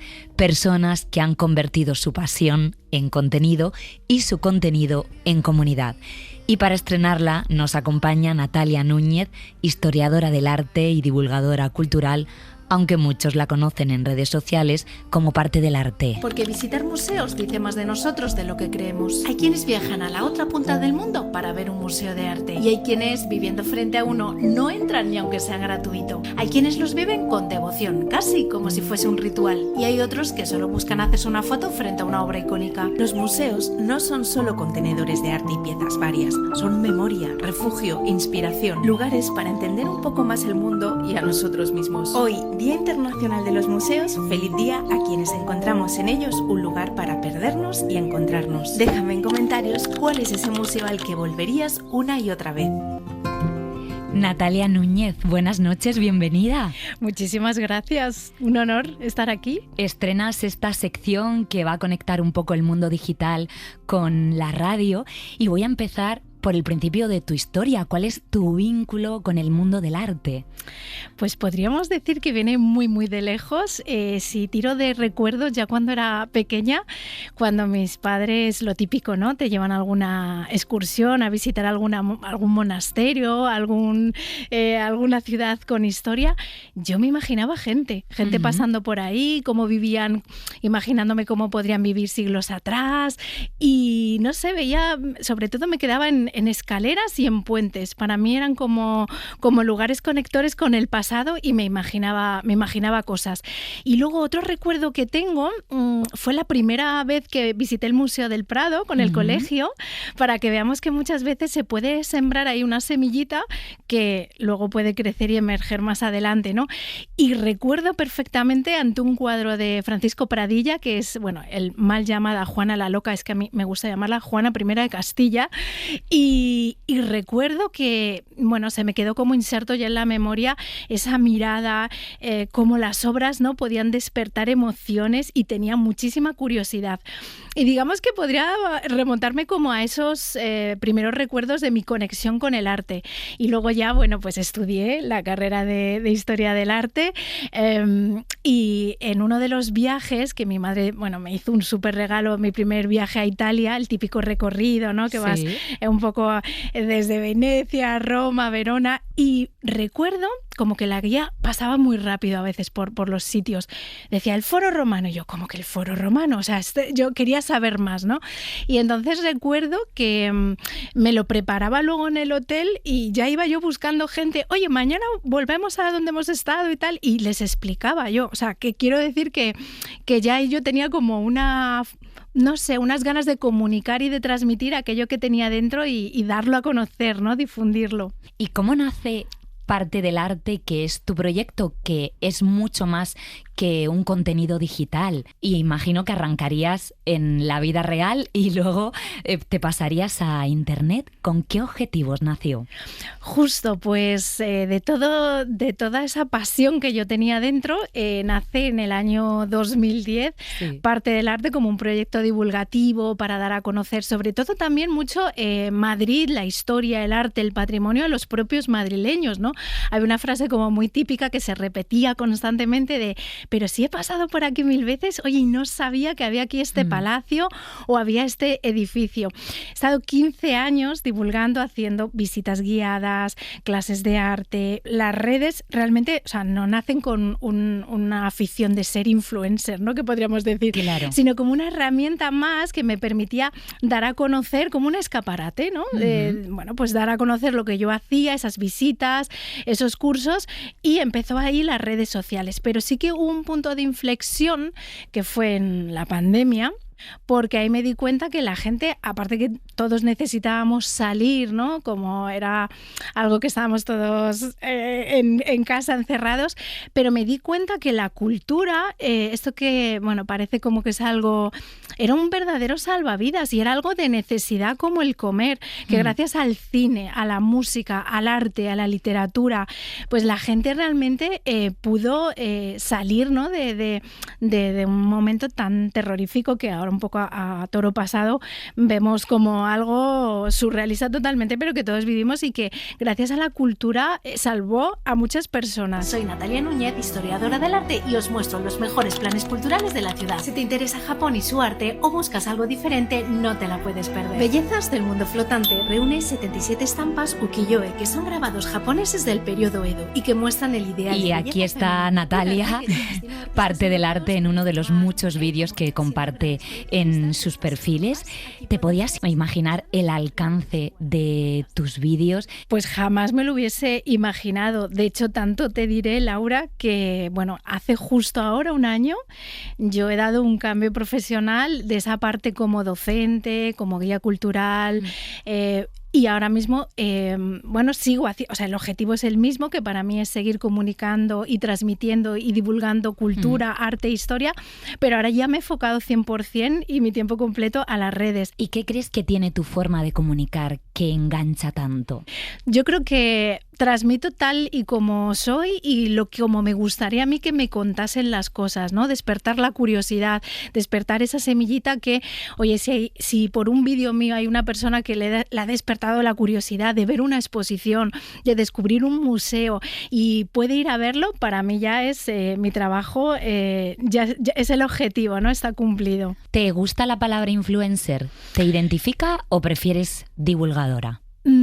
Es cierto que no me siento muy identificada, con todos mis respetos, porque hay influencers maravillosas y maravillosos, pero es cierto que no me siento tan representada con la palabra influencer. Prefiero quizá divulgadora cultural o creadora de contenido, me siento más cómoda ahí, no sé si por mi formación como historiadora, pero que al final terminas influenciando, por supuesto, claro. Porque la gente, cuando además tengo gente desde hace muchos años, te lleva siguiendo tanto tiempo y al final cuando tú dices, oye, esta exposición merece la pena, y no solo por fechas o porque está aquí, sino yo te cuento el porqué un poquito. Me gusta ahondar el por qué es importante o qué le hace singular esa exposición y no otra. Pero claro, luego está el tema de tu libertad creativa, de tu independencia.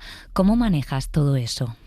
Yo creo que cuando te contactan ya te han fichado, o sea, ya han visto, tienes una trayectoria, tienes una autoridad, y yo creo que, bueno, pues hace poquito, por ejemplo, Turismo de Suiza contactó conmigo, ya me venía siguiendo, entonces he estado hace poco difundiendo y divulgando Art Basel, todas las ferias de arte, ya saben cómo eres y tu manera de comunicar, entonces yo creo que lo importante es seguir siendo fiel a lo que tú vienes haciendo y cómo tú comunicas, creo que es la clave.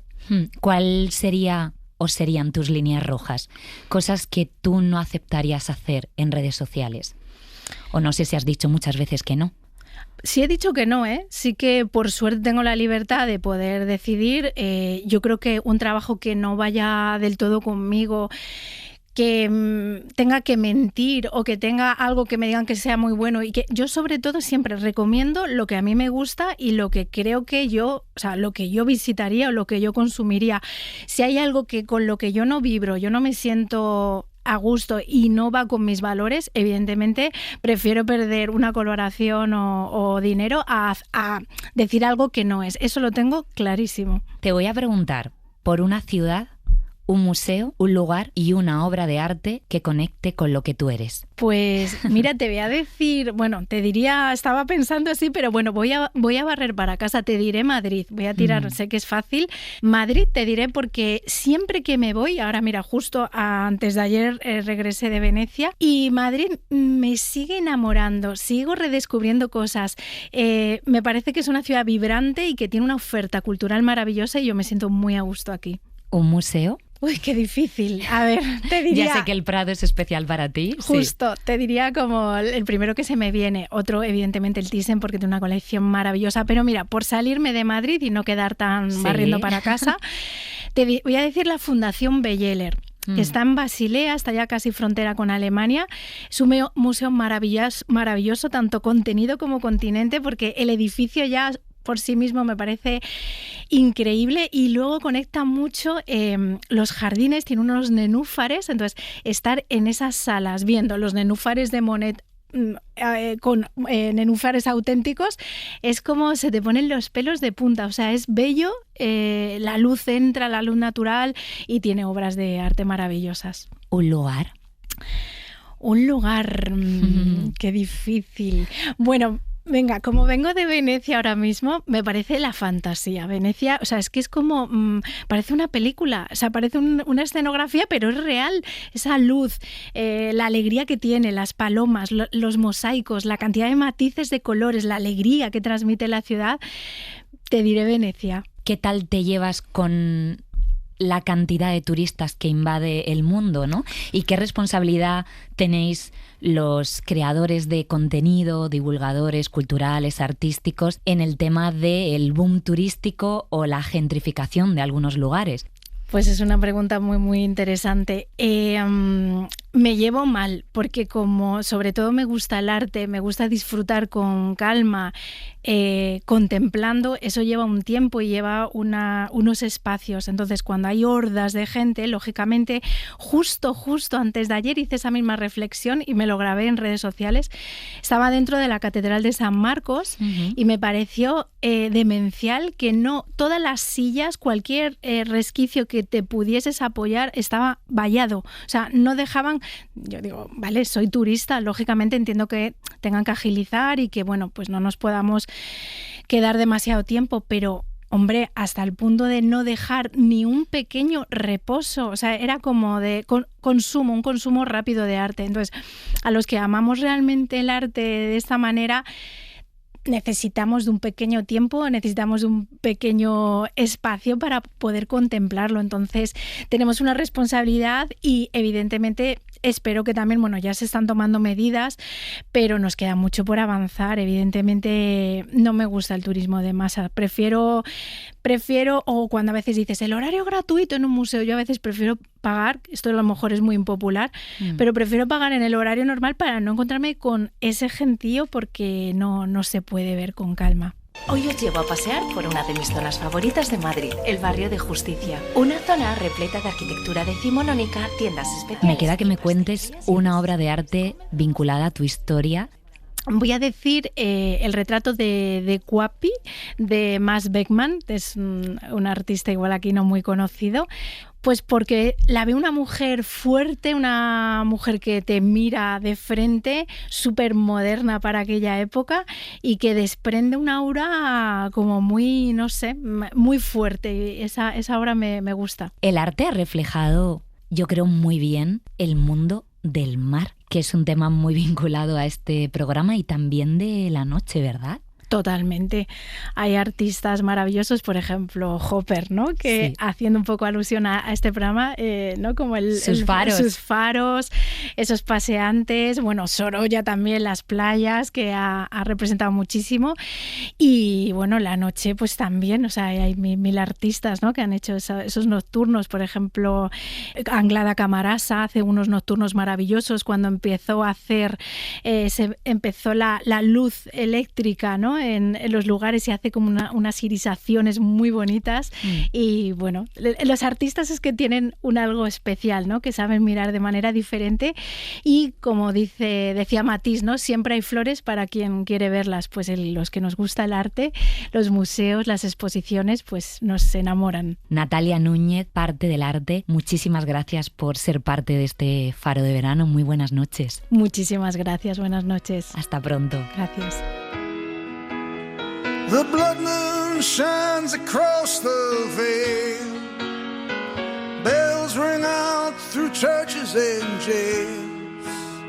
I tally my wounds and count the scars. In the house of 1,000 guitars, the criminal clown has stolen the throne. He steals what he can never own. May the truth ring out from every small town bar. We'll light up the house of 1,000 guitars. Well, it's alright, yeah, it's alright. Meet me, darling, come Saturday night. En octubre de 2020, Bruce Springsteen publicó la canción House of 1,000 Guitars, la casa de las 1,000 guitarras. Para Bruce, esta casa imaginaria es un espacio donde se defienden valores como la decencia, el honor y la verdad, frente a un mundo gobernado por la corrupción y el egoísmo. Canta Bruce: todas las almas buenas de cerca y de lejos nos encontraremos en la casa de las 1,000 guitarras, simbolizando la fuerza colectiva de la música rock y la unión más allá del instrumento individual. Todas las personas juntas podemos crear una energía superior con la que cuidar el planeta Tierra, que es la casa de todos, y no solo unirnos para celebrar hazañas deportivas. Besos refrescantes, Santi de Madrid.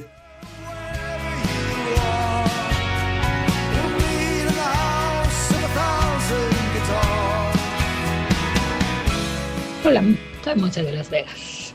Pues el concepto casa es un poquito raro en mi caso, porque he vivido en tantos lugares y últimamente en Las Vegas, ya tengo 21 años, no sé si aquí es mi casa. A veces pienso que sí, a veces siento que no, que me hace falta México y así. Y luego también aquí en Las Vegas rento, o sea, pago renta, cuando en Cancún tengo propiedades donde podría vivir. Entonces, nunca sé cuando digo casa, ni las paredes, ni el concepto, ni nada, dónde están. O sea, como quien dice, ando un poquito descasada, muy poquito. Saludos.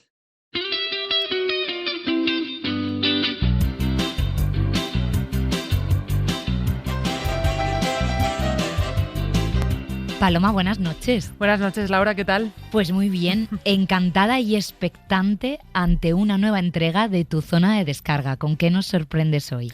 Mira, Laura, La Barra, la sección que hago durante la temporada, a veces parece un diario de Patricia. ¿Vale? La gente me cuenta sus desengaños amorosos sin conocernos de nada, que para mí es los momentos que más disfruto. Intentamos llegar a algún puerto, pero como dije la semana pasada, los melones siempre se quedan abiertos y nos vamos con más dudas que con las que llegamos, ¿no? Entonces, hoy vamos a hablar con Marta Barranco, psicóloga, terapeuta de parejas y divulgadora. Marta Barranco, bienvenida al Faro. Muchas gracias. Hola, Marta. Yo tengo curiosidad. Cada vez es más frecuente en mi entorno conocer a gente que dice que va a terapia de pareja. ¿Hemos evolucionado en este sentido? ¿Tú lo tienes también constatado? Creo que ahora hay más conciencia que la que había antes de la necesidad de acudir a terapia y ahora ya no hay tanto prejuicio, ¿no? Antes se asociaba mucho la terapia a pues, problemas de salud mental muy graves, ¿no? Y además había como mucho estigma ahí y ahora creo que es algo más normalizado. Al final, a lo largo de nuestra vida pasamos por muchas situaciones vitales que son muy complicadas y oye, a veces necesitamos, igual que vamos al médico, igual que vamos al fisio, igual que vamos al dentista, pues a veces también necesitamos un poquito de ayuda a nivel emocional, ¿no? Que nos ayude a transitar por situaciones que son difíciles, relaciones difíciles, duelos.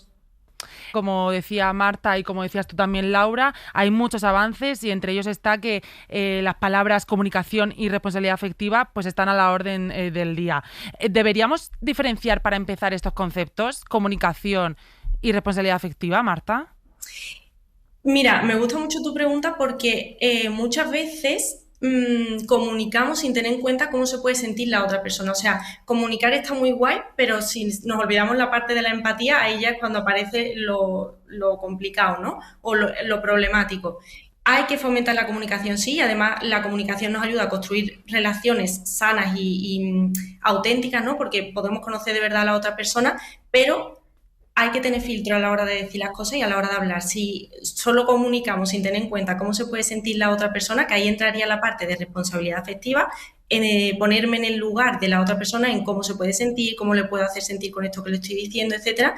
Si separamos comunicación de responsabilidad afectiva, no tiene mucho sentido. O sea, hay que fomentar la comunicación, pero también partiendo desde esta base, ¿no? De responsabilidad.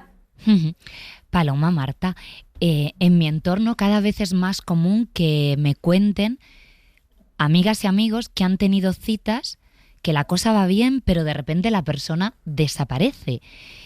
y la comunicación se rompe por completo. Creo que a ti en la calle también te han contado mucho este tipo de situaciones, Paloma. Esta situación que la has explicado tan fantásticamente se resumen en un concepto, que es el ghosting. Vamos a escuchar a la gente de la Gran Vía hablar de él. Creo que eso, obviamente entiendo que va más de cada uno, pero me parece que al final no dejamos de ser personas y aunque a lo mejor yo no te conozca de nada a ti y tenemos una primera cita y para mí no ha ido bien, aunque para ti sí, no cuesta nada coger y decirte, oye, mira, la cena ha estado genial, eres un encanto, pero siento que no ha habido química. Ghosting justificado. Y veo que es un patán. Que no hay nada de feeling ni nada y ha sido un quedar por quedar. Digo, mira, tú lo sabes, yo lo sé. Aquí no hay... Pero ¿y si no lo sabe? Lo sabe. Marta, ¿desde cuándo debe existir responsabilidad afectiva? Yo te diría desde el minuto 1 en el que empezamos a conocer a la otra persona. Porque este último audio que poníais, ¿no? Hay veces que la persona no lo sabe y cuando, en muchos casos, los que nos llegan a terapia son precisamente personas que han vivido un ghosting y es como, ¿qué he hecho yo mal? ¿Tendré algo yo malo? Y ahí se remueven un montón de heridas. Entonces, no cuesta nada escribir un mensajito, como decía la chica del primer audio, diciendo, oye, mira, pues no encajamos, no me he sentido cómoda o creo que no estamos muy bien en la misma sintonía y ya hasta que a la otra persona no le deje la duda de qué ha pasado, por qué o si hay algo que esa persona ha hecho, porque esto luego es complicado, esto remueve muchas heridas. Claro. ¿Y recomiendas que se establezcan límites desde los primeros contactos? Que se cuente, pues, qué esperas de la otra persona, porque no es que esperes matrimonio ya directamente, pero quizá unos mínimos de esa responsabilidad afectiva. Sí, cuanta más claridad, más fácil va a ser construir una relación o decidir que no quieres construir una relación con la otra persona. Menos malentendidos y más tranquilidad.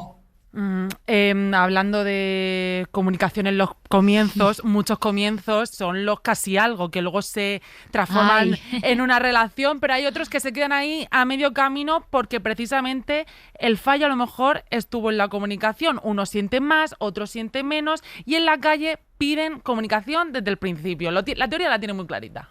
La comunicación es la base de cualquier relación, eso se sabe. Otra cosa es que se aplique, hoy en día hay muchos tabús también y como, por ejemplo, los casi algo, se tienen que hablar las cosas, en qué punto tal, pero obviamente comunicar...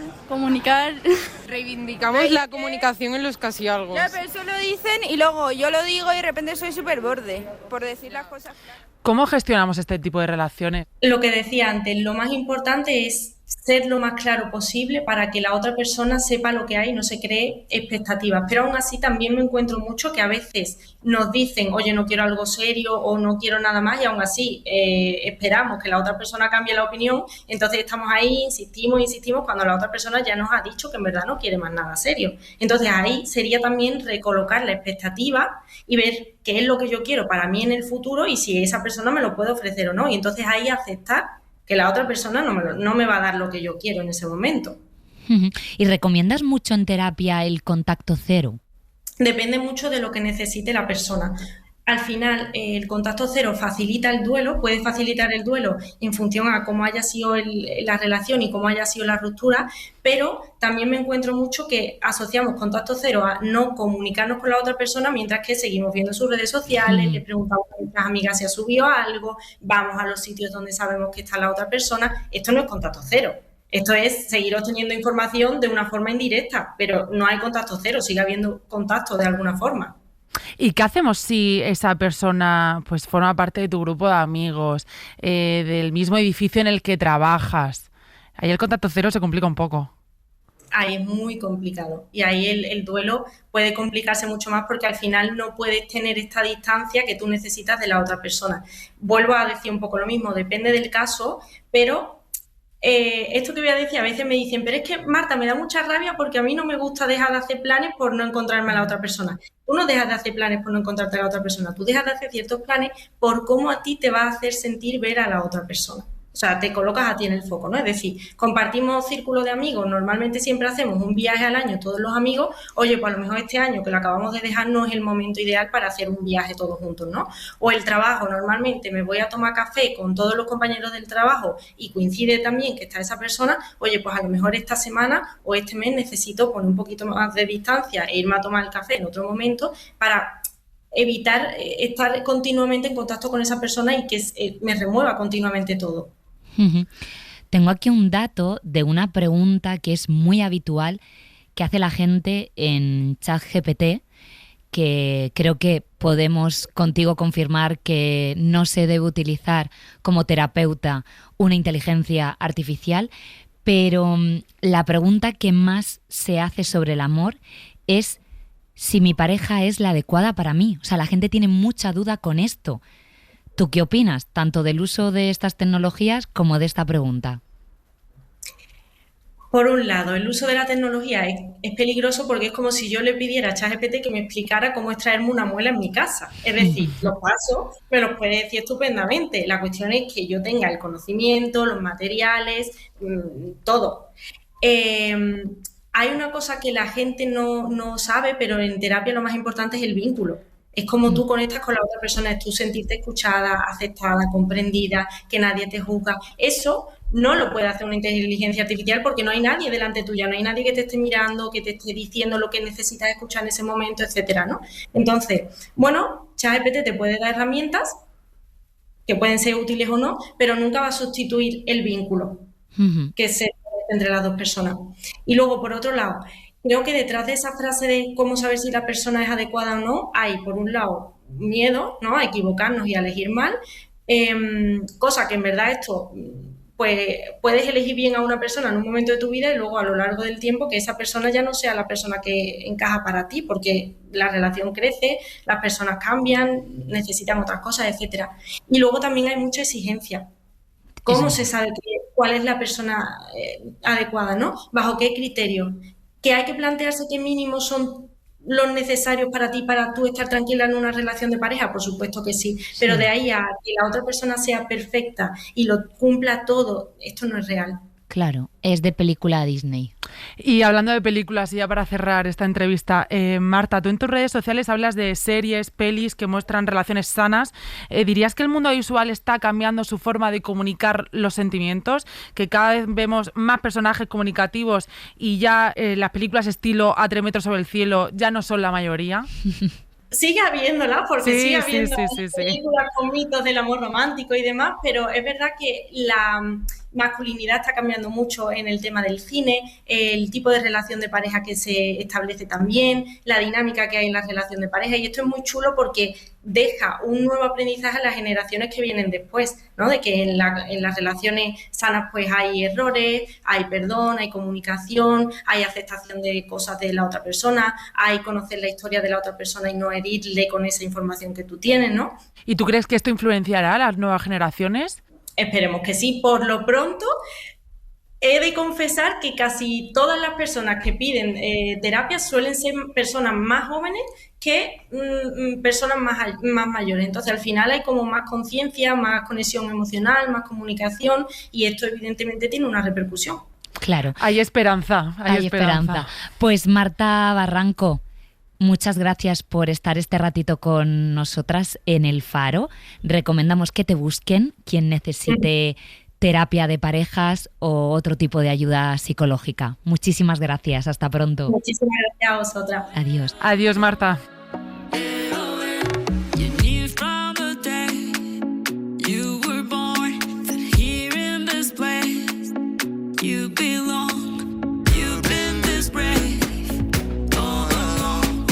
Dentro de unos años, cuando pensemos en esta canción, nos vamos a ir directamente a este verano, al Mundial y a un montón de recuerdos. Y es que hay canciones con mucha historia. Y Paloma, ese va a ser el tema de mañana, canciones e historias de canciones. Así es, Laura, estamos escuchando Die Die, que es el número 1 de pues todas las listas de éxitos, entre ellas el top canciones global de Spotify. ¿Y qué preguntamos mañana a los oyentes para que nos manden sus notas de voz? Pues, por ejemplo, ¿cuál dirían ellos que es la canción del verano? Si hay una canción que les representa o cuál no soportan escuchar. Si se han sumado a la moda del vinilo. Si han vuelto a escuchar CDs y a escuchar los discos completos como concepto y no como canciones independientes. ¿O cuál es la canción que relata su vida, la banda sonora de su historia? Mañana en El Faro de Verano, historias de canciones. Adiós.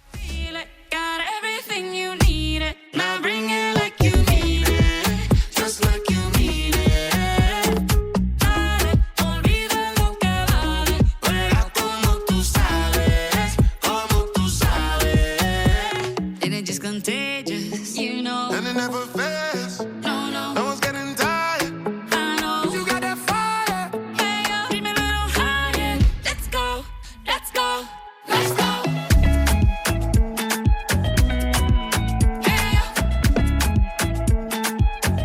Para no perderte ningún episodio, síguenos en la aplicación o la web de la SER, Podium Podcast o tu plataforma de audio favorita. No importa lo que te detenga, despierta tus sentidos con la fuerza del tigre y el poder de hierbas aromáticas legendarias. Tiger Balm actúa rápido para calmar, revitalizar y restaurar. Siéntete mejor y vuelve a disfrutar la vida con Tiger Balm.